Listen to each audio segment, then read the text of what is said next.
Friendships are amazing. In fact, a really good friendship can change your life. But often we really struggle with friendships, and friendships can be really difficult to keep or even to make. So this week we're looking at how we can love our friends, how we can build good friendships. And the first thing to say is this, that all that I'm about to say applies to not just how we love our friends, but how our friends should love us back. And the problem with bad friendships is that it's often a one-way relationship.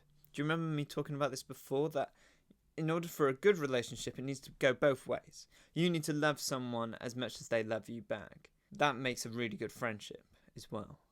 If one of you is doing everything in the friendship and the other person isn't, then that's not going to be good. But equally, if one of your friends is doing everything in your friendship and you're doing nothing, that's also not good. So I think there's two really important things when it comes to friendship. And we learn this in the story of David and Jonathan. And the two qualities that I think really make a good friendship are loyalty and sacrifice. Now, loyalty is all about trust. It's how much you trust one another. David trusts Jonathan with his life. You know, Jonathan is the son of Saul who is out to get David, who is out to kill David. But David's trust in Jonathan is so great that he knows that Jonathan won't betray him. And trust is great, but there is such thing as blind trust, which is you trust whatever they say without really thinking about it and just go along with anything that they do. And actually, loyalty needs to go deeper than that. If your friend has done something bad, you need to be loyal to them by telling them that they've done something wrong or that they've said something mean. And there's ways that you can go about that which make it less awkward and less confrontational, so it's not as angry, so it's not about shouting at them going, you did this wrong, you did that wrong. It's about going, hey, I just noticed you said something there that I don't think is very kind. I didn't know whether you meant it to be like that, but this might be how it comes across. So loyalty is about holding each other responsible and also receiving that from your friends, which is really difficult. When a friend calls you out for something, that can be really difficult, can't it? But it's about knowing that it comes from a place of love and that they want the best for you.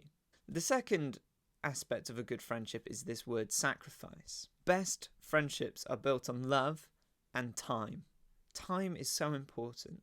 The more time you spend with someone, the stronger the relationship, the stronger the friendship. When we put off our friendships for other things or other people, then those friendships don't do as well. And obviously you only have so much time in your life, so think carefully about who's going to be your friends, who are going to be your really strong, good friends, and spend more time with them. Prioritize them in your timings, which at the moment is okay because you see them all the time at school. But when you leave school or when you're outside of school, how much time do you spend with them? Sacrificing maybe 10 minutes on the computer to spend 10 minutes on the phone with your friend or something like that. But it's also about putting other people's needs in front of yours. So if your friend is really struggling with maths homework, but you just want to go and play in the garden, maybe you could go, do you know what? Playing in the garden can wait. Let's focus on your maths homework right now. Let's see if we can work it together. Let's see if we can help one another with this. It's going to see that really bad movie that you really don't want to go and see, but because you love your friend so much, you will go and see that movie with them, because otherwise they wouldn't be able to get to see it.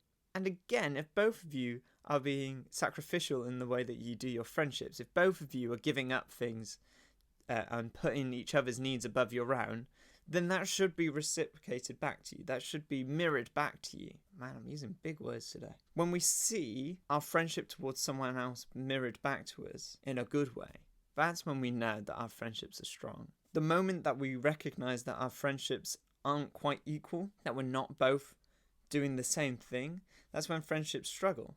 And that's where that loyalty of holding each other responsible for things comes into play, because you want to make sure that you are doing a good friendship, that you are saying, look, actually, I don't think you've been a very good friend to me recently. I don't know, that's how I'm feeling, and maybe it's just because you're busy doing something else. I don't know, but I just feel like you're not being as kind to me recently. Or I don't know.